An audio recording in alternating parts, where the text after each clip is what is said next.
Abra sua Bíblia aí no Salmo 27.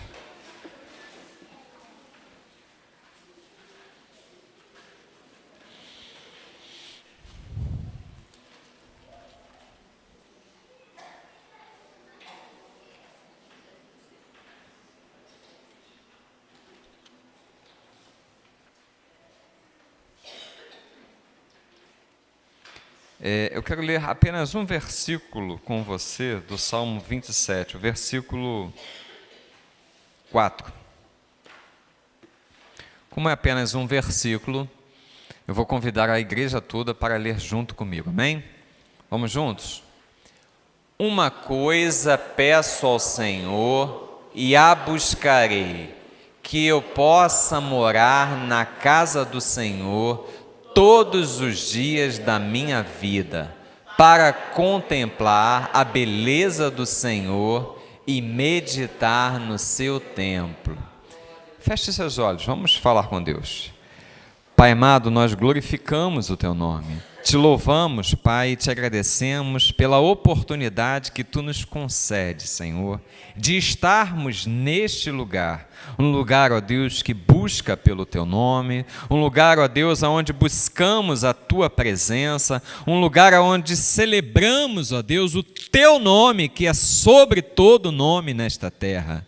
Ó Deus, muito obrigado, Senhor. E nós agora te rogamos, Senhor, fala aos nossos corações. Nós carecemos, ó Deus, de ouvir a Tua voz, nós carecemos de ser instruídos, ensinados por Ti. A nossa mente, ó Deus, carece de ser renovada, Senhor. Renova o nosso entendimento, concede-nos, ó Deus, discernimento espiritual, Senhor, para que, ó Deus, nós consigamos, ó Deus, entender aquilo que é a Tua vontade para as nossas vidas. Nós oramos, ó Deus, em nome de Cristo Jesus, em nome de Jesus, amém e amém. Glórias a Deus. Irmãos, o que pedimos, nos tornamos de certa forma dependentes quando pedimos. Os pedidos, eles têm assim, um quê de dependência, mas no que diz respeito em relação a Deus, isso não é algo ruim, porque nós fomos chamados para termos um relacionamento com Deus, e isso, se aplicado de forma saudável, tem toda uma diferença, porque Deus quer que nós sejamos dependentes dEle. Toda a independência de Deus é uma afronta, toda a independência de Deus foge do plano original. Então, o que pedimos nos torna, de certa forma, dependentes de Deus. Mas, se a gente colocar, o salmista está falando assim, uma coisa pedi ao Senhor, e ele fala, a buscarei. Então, eu gostaria de falar sobre o que pedimos e o que buscamos. Caso a nossa busca ela esteja concentrada nas nossas forças, nós corremos o risco da independência. Então, se eu estou buscando alguma coisa, talvez um emprego, uma família, uma aquisição, uma bênção, se eu estiver buscando com as minhas próprias forças, e eu conseguir alcançar isso que eu estou buscando, eu corro o risco de achar que eu posso ser independente de Deus. E toda independência foge ao propósito que Deus tem para a sua vida e Deus tem para a minha vida. E aí o salmista fala assim, uma coisa eu pedi ao Senhor e a buscarei. Se ele fala que pediu ao Senhor, ele vai buscar em quem? No Senhor, no Senhor. Então, esse movimento de buscar a Deus, ele torna o relacionamento com Deus numa interdependência, que é o ideal para que eu e você tenhamos com Deus. Por quê?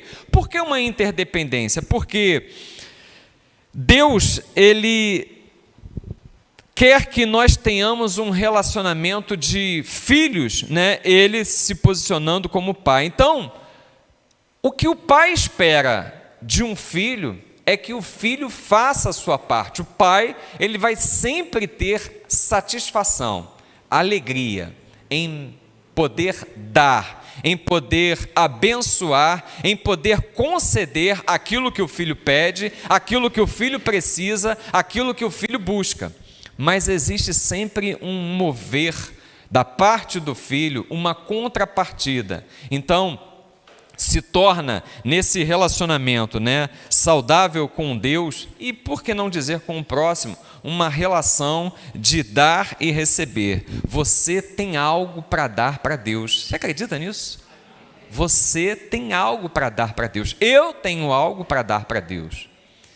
E Deus não quer outra coisa de nós que não seja a nossa obediência, o nosso amor.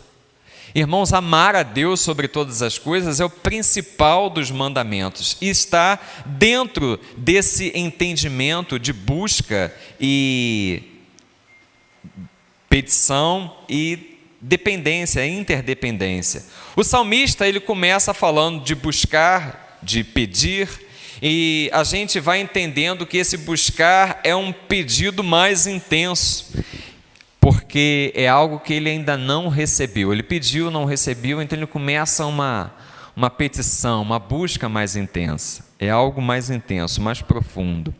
E ele começa falando de morar na casa do Senhor. Morar na casa do Senhor. Morar na casa do Senhor é estar aonde Deus está. Irmãos, o salmista, ele chega num ponto da caminhada dele, da existência, e ele entende, ele começa a entender que a vida dele só faria sentido em Deus. Fora do alcance de Deus, fora da presença de Deus, aquilo não faria mais sentido para ele. Então ele fala assim, que eu possa morar na casa de Deus todos os dias. Por quê? Porque a casa de Deus simboliza aonde Deus está, a presença de Deus, sobretudo para o povo de Israel. E nós estamos falando aqui de um cidadão do povo de Israel que escreveu esse salmo. Então o templo, ele simbolizava a presença do Senhor. Quando Moisés recebeu a instrução de Deus para fazer o tabernáculo, e o templo, ele era um protótipo, um maior do tabernáculo, tinha 3 partes do tabernáculo: os átrios, que era o quintal, como se fosse ali o pátio da igreja. Então os átrios, o santo lugar, que era o lugar onde frequentemente os sacerdotes trocavam ali os pães da proposição. E tinha o Santo dos Santos, aonde ficava a Arca da Aliança, aonde simbolizava a presença, a intensificação da presença de Deus. Todo o tabernáculo, todo o templo simbolizava a presença de Deus. Mas o lugar aonde Deus se manifestava era no Santo dos Santos, tal como nós acabamos de cantar aqui. Então o Santo dos Santos simbolizava a presença de Deus. Quando o salmista, ele chega e fala assim, uma coisa eu pedi ao Senhor e a buscarei, que possa morar na casa de Deus todos os dias. Ele está falando o seguinte, olha, eu faço questão da tua presença todos os dias na minha vida. Nesse entendimento, irmãos, Moisés, ele foi chamado para tirar o povo do Egito. Moisés chegou e disse inicialmente não para Deus. Deus deu uma cutucada nele e falou, tá bom, eu vou, já Arão vai comigo, eu vou. Moisés chega do outro lado, liberta, o instrumento nas mãos de Deus para tirar o povo do Egito, chega do outro lado do Mar Vermelho, o povo começa a dar problema para ele, o povo começa a fazer coisas que irritaram até o próprio Deus, e chega um momento na desobediência do povo, na falta de visão do povo, que Deus fala com Moisés, olha só, não quero mais saber desse povo, esse povo já me irritou até, e aí Moisés clama a Deus e fala assim, mas Senhor, não vai adiantar nada o Senhor mandar um anjo para prover as necessidades do povo, não vai ser a mesma coisa. E aí Moisés fala tem uma argumentação com Deus. Irmãos, eu me admiro na pessoa de Moisés, que ele era um argumentador, e ele não argumentava com qualquer um não, ele argumentava com o próprio Criador dos céus e da terra, e ele fala assim, num dado momento, Senhor, se a tua presença não for conosco, não nos tire deste lugar. Irmãos, Moisés compreendeu que não adiantava anjo, que não adiantava poder, que não adiantava milagres, era necessário a presença de Deus, fazendo diferença na vida dele e na vida de todo aquele povo. Então, a presença de Deus é o grande diferencial. Elias também teve uma oportunidade de viver ali em 1 Reis, capítulo 19, versículo 9, diz assim: e ali Elias entrou numa caverna. Elias já havia enfrentado 450 profetas de Baal, e ele havia orado, Deus havia mandado fogo dos céus, e aí Jezabel, a mulher do rei, ficou sabendo, e falou assim: olha, eu vou, assim como Elias matou os 450 profetas de Baal, eu vou também pedir a cabeça, e eu vou caçar Elias por todo o reino. Quando Elias sabe daquela situação, ele foge da presença do rei, da rainha, e ele se esconde. E aí Elias está numa caverna, e nessa caverna, ele diz assim um texto: e ali Elias entrou numa caverna e passou ali a noite, e eis que a palavra do Senhor veio a ele e lhe disse: que fazes aqui, Elias? Irmãos, essa pergunta é maravilhosa, essa pergunta é assim poderosa, porque quando Deus chega para você, Deus chega para Elias, Deus chega para mim e fala assim: Carlos, o que você faz aqui? Ele está dizendo o seguinte: se ele está perguntando, ele não está perguntando assim: olha, o que você faz aí? Não, ele está perguntando: o que você faz aqui? Então, se ele está perguntando o que ele faz aqui, é porque ele está junto ali com Elias. Irmãos, Elias tinha nada mais, nada menos do que a presença do próprio Deus ali naquela caverna, sustentando e guardando o seu filho. Irmãos, a presença de Deus, ela vai fazer toda a diferença. O salmista diz assim: morar na casa do Senhor é estar aonde Deus quer que nós estejamos. Nós vimos a igreja porque acreditamos que aqui tem uma atmosfera diferenciada, e é assim, Deus projetou a igreja para isso. Cristo fundou a sua igreja e ele chamou de noiva, porque um casamento vai acontecer, amém? Você vai estar lá? Vamos estar lá, em nome de Jesus. Então, a igreja, Deus instituiu com essa finalidade, onde na comunhão de uns com os outros, a presença de Deus fosse algo intenso. Irmãos, e como não falar de presença de Deus? Que louvores maravilhosos, que entronização da presença, que se você não estava ligado, irmãos, você perdeu, porque algo assim, houve um mover dos céus nesse lugar, e é muito bom isso acontecer. Mas quando nós saímos daqui, nós vimos aqui e buscamos algo a mais da presença de Deus, mas quando nós saímos daqui, nós precisamos levar essa presença para onde quer que nós estejamos. E é isso que o salmista está falando: morar na casa do Senhor é estar onde Deus quer que nós estejamos. Aqui Deus está com você. Quando você arredar o pé para fora do portão, você vai ser luz de Deus para todos aqueles que estão à sua volta. As pessoas vão olhar e vão ver Cristo em você. A luz de Cristo está brilhando na sua vida.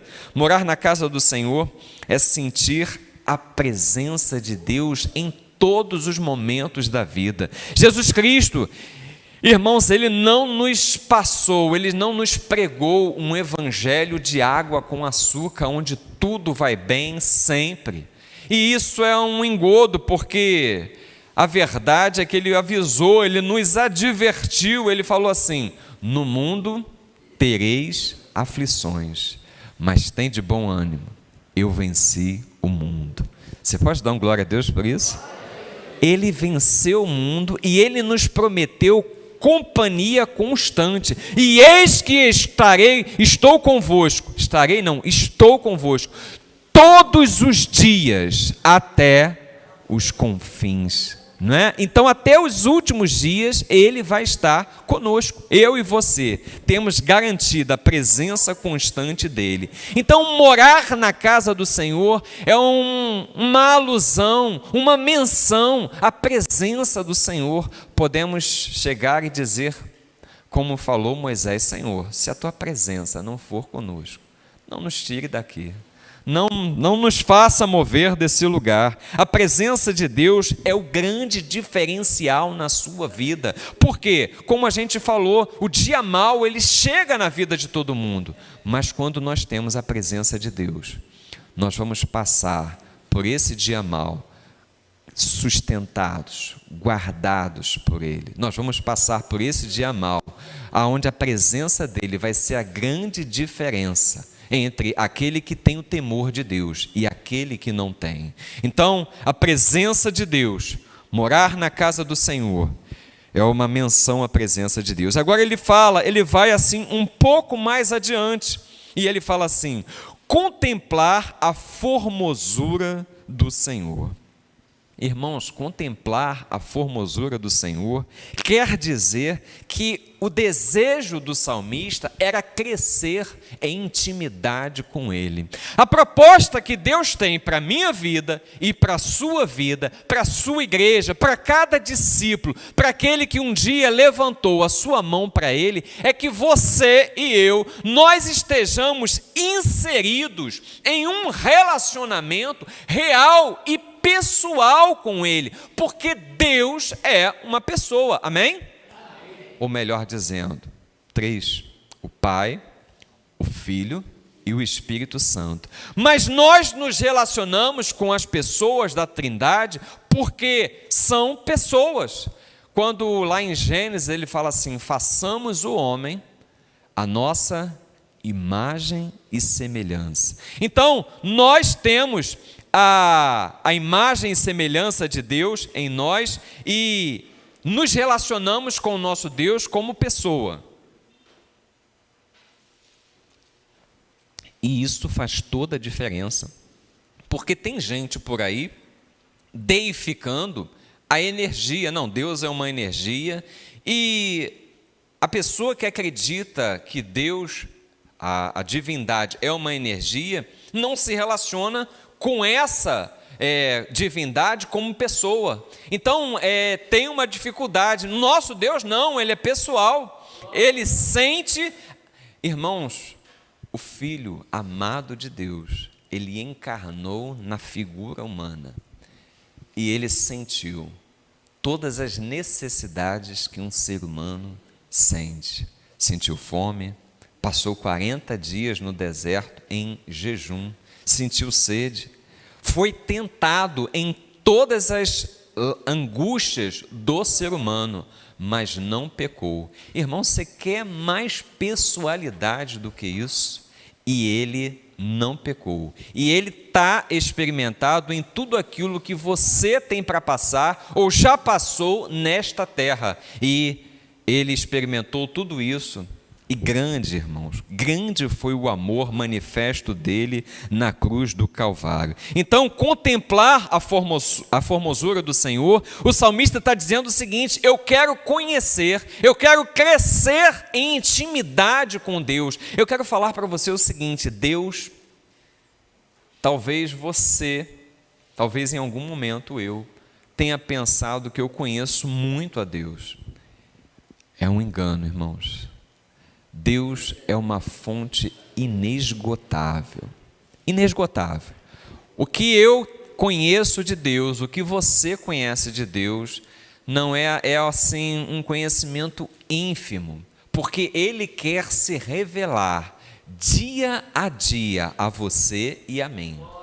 Mas Ele não se revela àqueles que não o buscam. Olha o que o salmista está dizendo aqui: uma coisa pedi ao Senhor e a buscarei. Irmãos, o buscar essa intimidade é que vai fazer nós crescermos nesse relacionamento, nessa intimidade com Deus. O profeta Isaías, ele chegou e falou assim: olha, buscai ao Senhor enquanto se pode achar. Invocai o seu nome enquanto está perto. Então, é uma possibilidade que cabe a você e cabe a mim. Mas se é uma possibilidade, existe a possibilidade, irmãos, lamentavelmente existe, de que eu passe toda a minha existência. Talvez eu já cheguei aos 50, talvez 60, 70, 80, 100 anos, e eu passe batido, sem ter buscado essa intimidade, sem ter buscado a presença do Senhor, e por assim dizer, sem cumprir nesta terra aquilo que Deus tem como propósito para a minha vida, porque eu só vou alcançar as promessas, os propósitos, tudo aquilo que Ele tem, à medida que eu mergulho neste relacionamento com Ele. Ezequiel, ele teve uma visão e ele entra assim num lugar onde ele vê um rio, águas. E aí Deus fala para ele assim: Ezequiel, caminha aí 500 côvados. E ele vai, não, 1000 côvados. E ele vai, aproximadamente 500 metros. E ele vai caminhando e as águas estão batendo aonde? Nos artelhos, talvez ali no tornozelo. E Deus fala assim: Ezequiel, caminha mais 1000 côvados, e as águas batem nos joelhos. E aí Deus fala assim: Ezequiel, caminha mais 1000, e as águas batem ali no lombo. E aí Deus fala assim: Ezequiel, caminha mais. E ele vai para um lugar onde ele já não consegue mais tocar o chão. Irmãos, Deus quer que nós tenhamos essa experiência de Daniel, de Ezequiel. Ezequiel, quando estava ali, que ele não alcançava mais o chão, ele estava sem o controle da situação. Entrega, irmãos, o controle da tua vida ao Jeová Jiré, ao Deus que tudo pode. Irmãos, Deus quer que nós busquemos um relacionamento com Ele, aonde nós venhamos e passemos o controle. Senhor, dirige tu a minha vida. Até aqui eu dirigi, não fui muito bem não, mas eu sei que se o Senhor dirigir, a coisa vai dar para lá de bom. Eu vou viver coisas que eu nunca vivi até hoje. Eu vou experimentar algo que eu jamais imaginava que pudesse experimentar. Você crê nisso, irmãos? Eu creio que pode acontecer na minha vida, pode acontecer na sua. Tão somente nós estejamos com essa disposição de buscar essa intimidade, de buscar a formosura, de buscar essa contemplação da face do Senhor. Olha o que ele diz: contemplar a formosura do Senhor. Irmãos, isso é crescer em intimidade, isso é estar num lugar de relacionamento diferenciado, isso é você ter algo da parte de Deus, é você estar assim se deleitando na presença do Senhor, tal como a gente ouviu hoje pela manhã, Salmo 37, versículo 4, é você se agradar de tamanha forma de Deus. Agrada-te do Senhor e Ele atenderá. Outras versões diz assim: e Ele satisfará os desejos do teu coração. Irmãos, é você estar ali num estreitamento, num relacionamento tão ligado em Deus que você não vai desejar o que Ele não deseja. Você vai pedir e Ele vai atender, porque vai estar em total harmonia com aquilo que é o desejo de Deus para a sua vida. Mateus capítulo 5, 48, ele diz assim: sede santos, porque eu sou santo.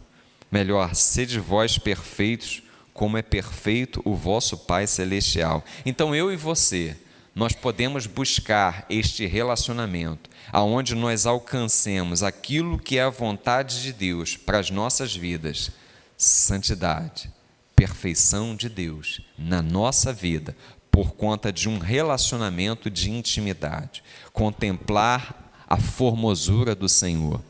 Irmãos, não existe nenhuma manifestação maior da presença de Deus na vida do ser humano do que aquela elencada ali em Gálatas, capítulo 5, versículo 22, que fala do fruto do Espírito Santo na minha e na sua vida. Ele fala assim: mas o fruto do Espírito é amor, alegria, paz, longanimidade, bondade, fé, mansidão, domínio próprio. E por fim ele fala: contra essas coisas não há lei. E é engraçado que a manifestação da presença de Deus na vida do homem se dá por essas qualidades, essas virtudes, e ela não se dá na aparência de fatos, porque algumas pessoas falam assim: não, talvez a manifestação da presença de Deus na vida de alguém se dê se ele começar a operar milagres, se ele operar curas. E irmãos, e eu louvo a Deus, glórias a Deus, se houver aqui alguém que for levantado por Deus para fazer essas coisas, porque eu creio que é para hoje. A Bíblia diz assim: Deus é o mesmo ontem, hoje e o será o quê? Eternamente. Então Deus que operou ontem ali na manifestação dos primórdios da igreja e que já fez em outros tempos, Ele pode fazer hoje, aqui e agora, amém?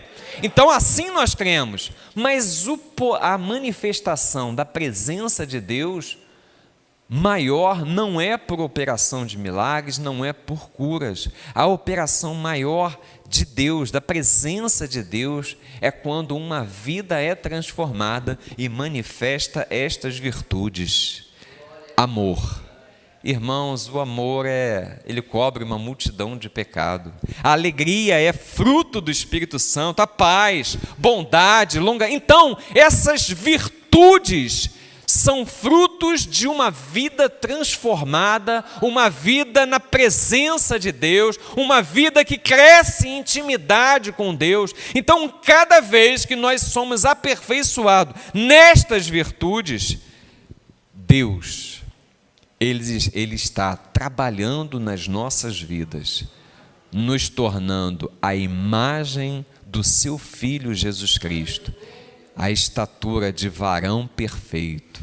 Então, essa é a vontade de Deus. Irmãos, um corpo saudável cresce de forma espontânea e natural. Você não tem um filho. Irmãos, quem tem aqui ou quem já teve sabe, uma criança, quando ela está assim nos seus 2, 3 anos de idade, é a coisa mais linda do planeta. Eu fico assim quando eu vejo as nossas crianças aqui com o coração assim, né, derramado, né? Eu viro um bobão. Por quê? Porque criança é uma coisa que quebra o coração de qualquer um. Dá vontade de apertar, dá vontade... Porque renova no coração do ser humano a esperança. Mas ninguém tem um filho e quer que ele passe 10, 20, 30 anos como se ele, na mesma estatura, no mesmo tamanho que ele tivesse 2, 3 anos de idade. Amém? Ninguém quer. Por quê? Porque seria uma anomalia. Por quê? Porque o corpo humano, ele foi projetado para quê?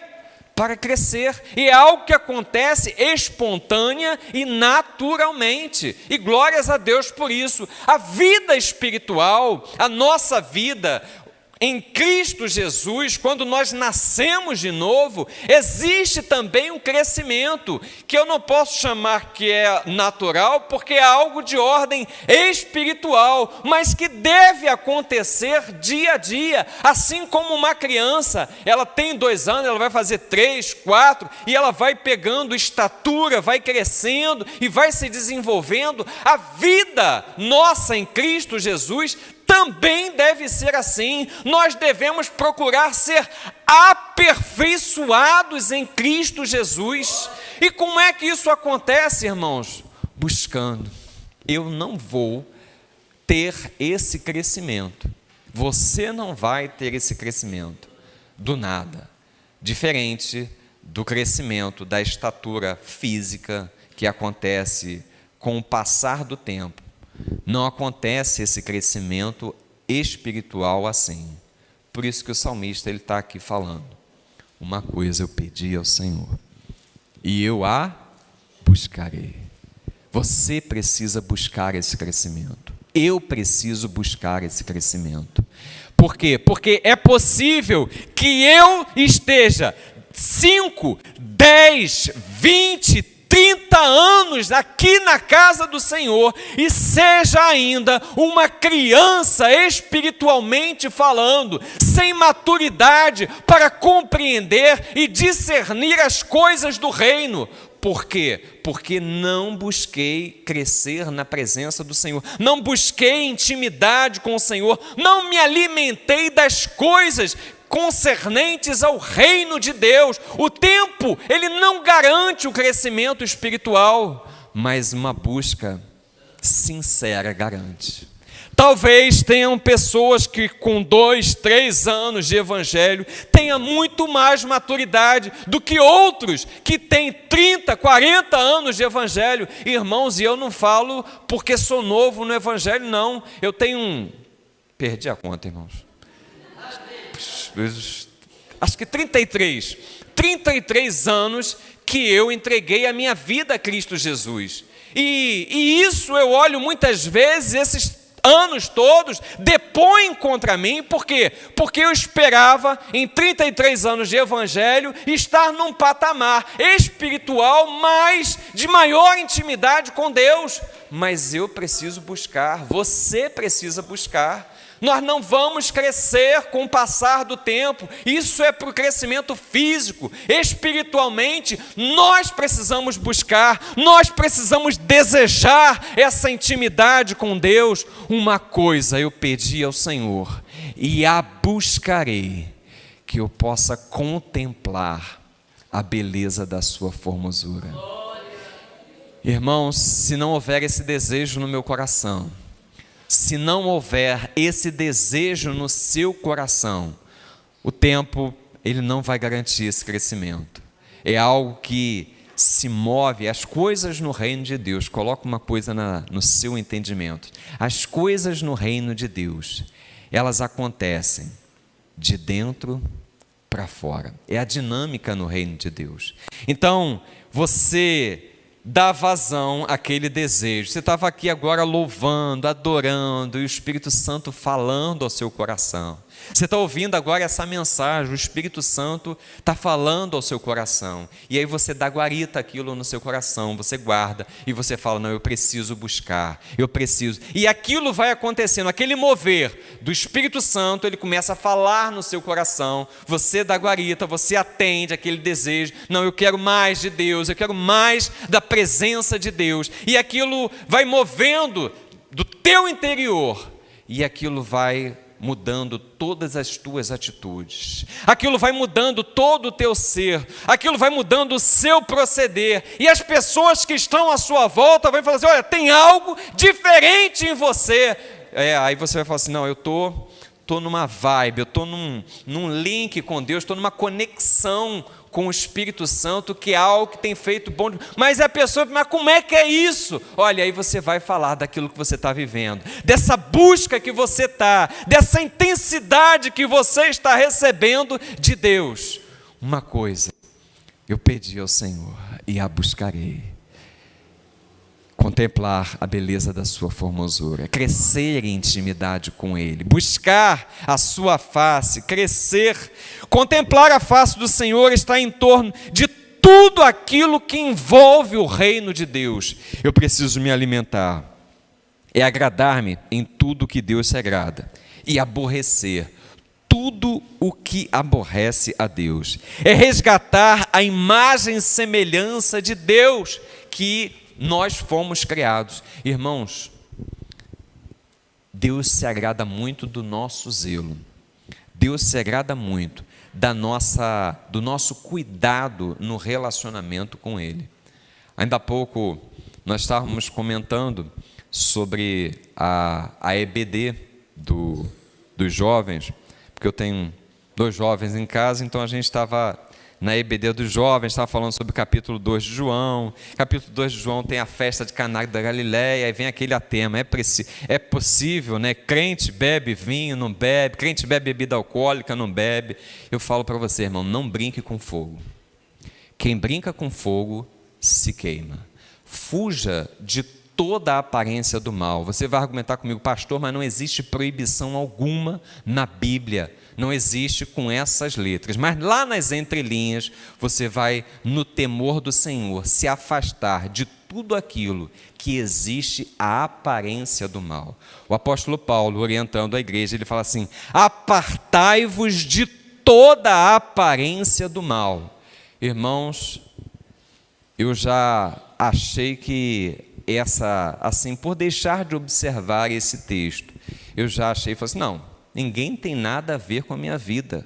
Deus conhece o meu coração e Ele sabe que não tem nada a ver essa situação aqui, que isso é coisa da cabeça do outro. Mas, irmãos, se a Bíblia está falando para você e para mim, nós nos apartarmos de toda a aparência do mal, você não vai brincar com a aparência do mal.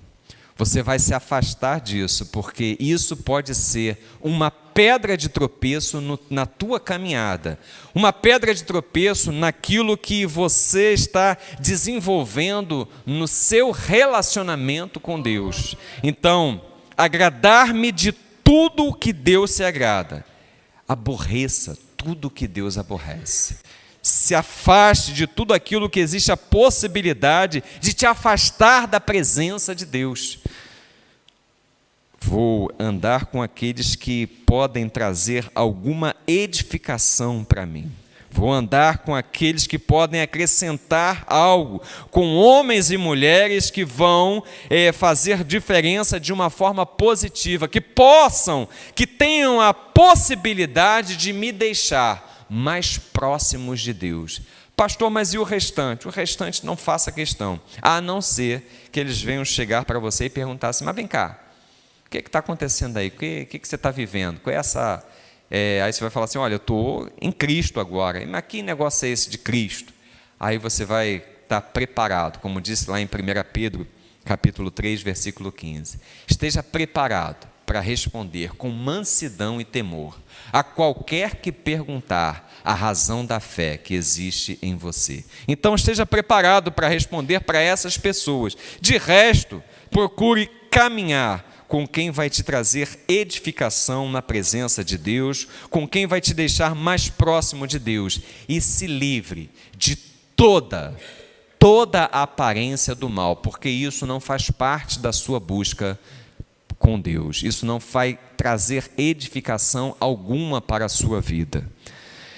Eu e você precisamos, o terceiro ponto que ele coloca aqui, ele fala, morar na casa do Senhor, contemplar a beleza da sua formosura, e ele fala assim, meditar. Irmãos, imagina que é uma crescente, buscar, morar na casa de Deus é estar onde Deus está. Contemplar a formosura é você crescer na intimidade. Aqui ele está num mover mais profundo. Ele vai crescendo, é uma gradação. Ele fala assim, agora eu quero meditar. Meditar em quê, irmãos? Meditar no seu santo templo. Inquirir, fazer perguntas, está ali questionando, as coisas do reino de Deus, se envolvendo, pensando nas coisas do reino. Eu não sei se já aconteceu com você, de vez em quando acontece comigo. Você amanhece um dia assim e de repente você tem uma passagem bíblica, um texto ou um versículo que fica assim, ecoando na sua cabeça, ecoando. Aquele texto fica assim, ecoando. Você, o que Deus quer com essa palavra, que está ali? O Espírito Santo falando ao seu coração. Irmãos, meditar na palavra de Deus, meditar no seu santo templo, é quando você está na presença de Deus, você está recebendo da parte de Deus alguma coisa e você faz questão de... Não importa onde você esteja, você está na condução, você está ali meditando na palavra de Deus, você está arrumando a casa, não importa, eu estou arrumando a casa, mas eu estou aqui meditando na palavra de Deus, você está lavando a louça, você está dirigindo, não importa a condição, aonde você esteja, você está ali meditando, degustando a palavra que você ouviu. Não, essa palavra é boa, essa palavra tem algo para a minha vida, é algo para aplicar, algo que eu posso aplicar na minha realidade hoje. O salmista, irmãos, ele falou assim: a minha alma tem sede de Deus. Oh, glórias! Irmãos, Deus falou que Ele derramaria água. Olha só, Ele fala assim: derramaria água sobre os sedentos. Ele vai saciar a sede dos sedentos. Aqui o salmista fala assim, Salmo 42, versículo 2: a minha alma tem sede de Deus, do Deus vivo. Quando entrarei e me apresentarei ante a face dele.